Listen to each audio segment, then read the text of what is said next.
আসসালামু আলাইকুম। আজকে একটা পেন্টিং করছি স্টারি নাইট। তবে এই পেন্টিংটা অনেক দিন আগে, প্রায় ৩-৪ মাস আগের হবে। আর এই ব্যাগটা আমার না, আমার ছোট বোনের, ওর আবদারে করা এই পেন্টিংটা। ইউসেফ আমবাগান টিবিট ইনস্টিটিউটে অ্যাসেট প্রজেক্টে একটা কোর্স করছিলাম আমি আর আমার ছোট বোন। তো দুইজনেই আমরা এরকম ব্যাগ পেয়েছি। তো ওর অনেক ইচ্ছা ছিল ওর ব্যাগে পেন্টিং করবে, অলসতার জন্য করতে ইচ্ছা করতেছিল না।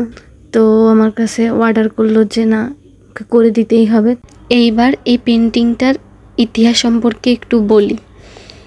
ভিনসেন্ট ভ্যান গগ যখন এটা আঁকেন 1889 সালে, তখন তিনি মানসিকভাবে খুবই অস্থির ছিলেন এবং ফ্রান্সের এক আশ্রমে চিকিৎসাধীন ছিলেন।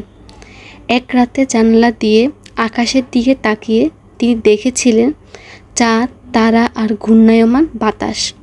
সে দৃশ্যটাই তিনি ক্যানভাসে রূপ দিয়েছিলেন, কিন্তু নিজের কল্পনা ও অনুভূতি যোগ করে।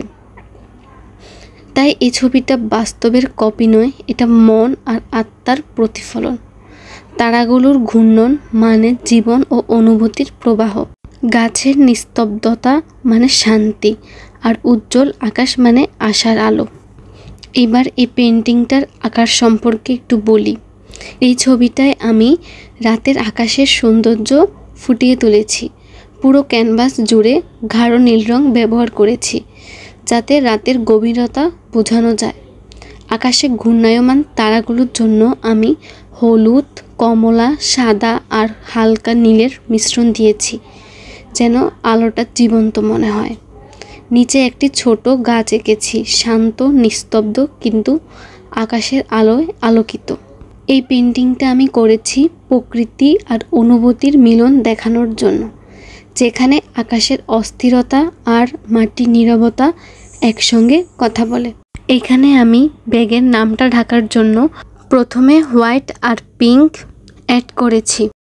এইবার ব্ল্যাক কালার দিয়ে থিঙ্ক পজিটিভ লিখেছি। এই পেন্টিংটা প্রায় শেষের দিকে, এখানে আমি বার্নিশ করে নিয়েছি। This final look. কেমন হলো এই পেন্টিংটা? আজকে পর্যন্ত। আল্লাহ হাফেজ।